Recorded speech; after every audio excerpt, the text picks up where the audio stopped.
सियासत की जंग में दबा इश्क भाग 2। राजा महेंद्र सिंह सिसोदिया बहुत ज़्यादा परेशान थे। उनकी पत्नी का इससे पहले भी 2 बार गर्भ 7 महीने का होकर टूट गया था।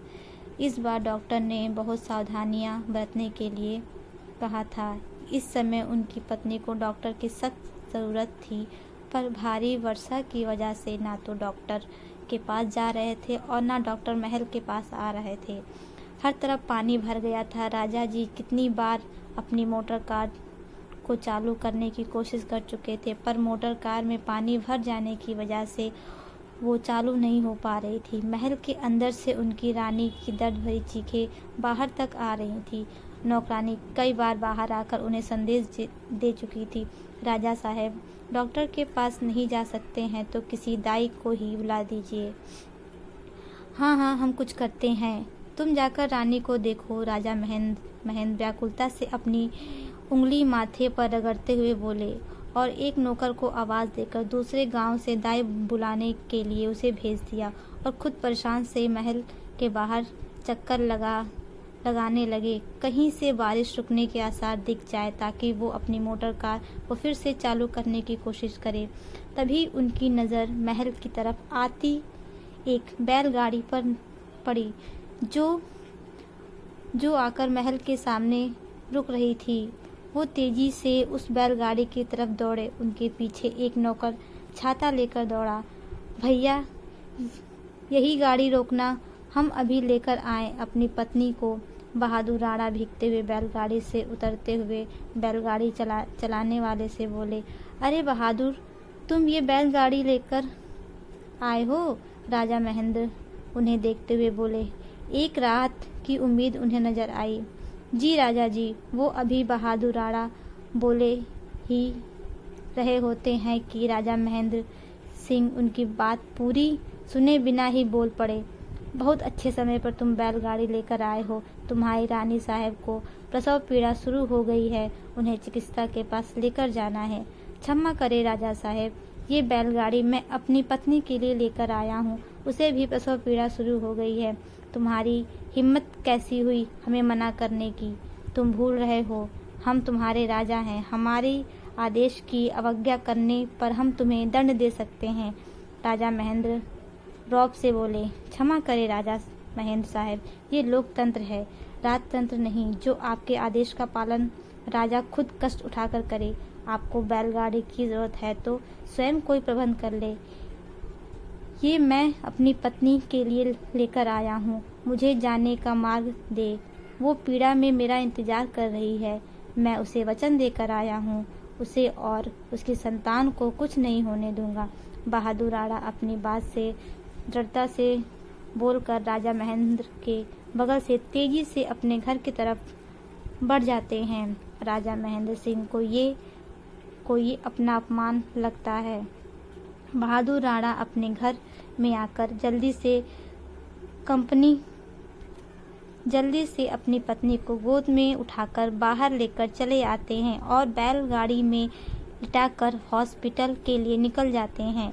राजा महेंद्र सिंह बस गुस्से से मुट्ठी भींचे उन्हें जाते देखते रह जाते हैं। उनके जाते ही दूसरी बैलगाड़ी आकर महल के सामने रुकती है। राजा महेंद्र एक आस फिर बैलगाड़ी की तरफ देखते हैं। दूसरी बैलगाड़ी से विजय उतरकर तेजी से अपने घर की तरफ जा रहा होता है कि राजा महेंद्र सिंह को खड़े देखकर उनका अभिवादन करते हुए उनके इस तरह खड़े होने का कारण पूछता है, जिस पर राजा महेंद्र उसे सब स्थिति बताते हुए बोले, तुम्हारी रानी साहब की स्थिति बहुत नाजुक है। अगर उन्हें तुरंत उपचार ना मिला तो हम उन्हें और हमारे राजवंश को खो बैठेंगे। विजय, हम तुमसे ये याचना करते हैं, हमारे वंश और हमारी रानी को बचाने का उपकार करो। ना राजा साहब, ये आप क्या कह रहे हैं? हम तो आपके सेवक हैं, आप तो आदेश दीजिए। कहाँ है रानी साहब? उन्हें लेकर आइए, ये बैलगाड़ी उन्हें अस्पताल तक ले ही जाएगी। पर तुम्हारी पत्नी? अपने वंश से ज़्यादा जरूरी हमारे लिए राजवंश की सकुशलता है। आप रानी साहब को लेकर अस्पताल जाइए। आपने कहा ना दाई को बुलाने के लिए सेवक भेजा है, तो दाई मेरी पत्नी का उपचार रख लेगी। आप तो रानी साहब को लेकर शीघ्र अतिशीघ्र अस्पताल पहुंच जाइए। हम हमेशा तुम्हारे ऋणी रहेंगे। विजय, आज से तुम हमारे सेवक नहीं, हमारे मित्र भी बन गए हो। सच मित्र जो एक मित्र की सहायता करता है। राजा महेंद्र विजय के हाथों को अपने हाथों में लेते हुए बोलते हैं, राजा साहब, ये समय अभी बातों का नहीं, आप शीघ्र जाइए। विजय उनके हाथों पे अपना हाथ रखते हुए बोले। राजा महेंद्र सिंह अपनी रानी को बैलगाड़ी में बिठाकर अस्पताल के लिए निकल गए।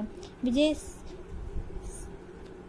सहर्ष अपने घर के दरवाजे पर पहुंचता है कि उसकी सास उससे पूछती है, दामाद जी, आप बैलगाड़ी ले आए? माँ जी, बैलगाड़ी लेकर आया था, पर राजा साहब को बैलगाड़ी की आवश्यकता थी, उन्हें दे दिया मैंने। रानी साहब को भी प्रसव पीड़ा हो रही थी। ये आपने क्या किया दामाद जी? इस समय मेरी बेटी और आपकी पत्नी को ज़्यादा ज़रूरत थी। उसकी विश्वास धीरे धीरे चल रही है। उसे और उसकी संतान को कुछ भी हो सकता है। आपने तनिक भी अपनी पत्नी के बारे में नहीं सोचा। अरे आपको इतनी भी अक्ल नहीं है। राजतंत्र खत्म हो गया है। खून चूसने वाले राजा के प्रति अब कोई दायित्व दिखाने की आवश्यकता नहीं है। माँ जी, आप हमारे राजा साहब के लिए ऐसे नहीं बोल सकती हैं। ये महल जो देख रही हैं, ये उन्हीं का दिया है। मैं उनसे कृतज्ञहीनता नहीं कर सकता हूँ। आप जाकर सुलोचना को देखिए, कुछ नहीं होगा, और उसे मेरी संतान को थोड़ी देर में दाई आती होगी, तब तक आप देखिए उसे। विजय की सास इस समय अपनी बेटी को लेकर इतनी चिंतित थी कि अपने दामाद से लड़ने या तर्क करने के समय में ज़ाया नहीं करना चाहती थी। व्यथित हृदय के साथ अपनी बेटी के पास चली जाती है, जो दर्द से अपनी अंतिम सांसें ले रही थी। Like and share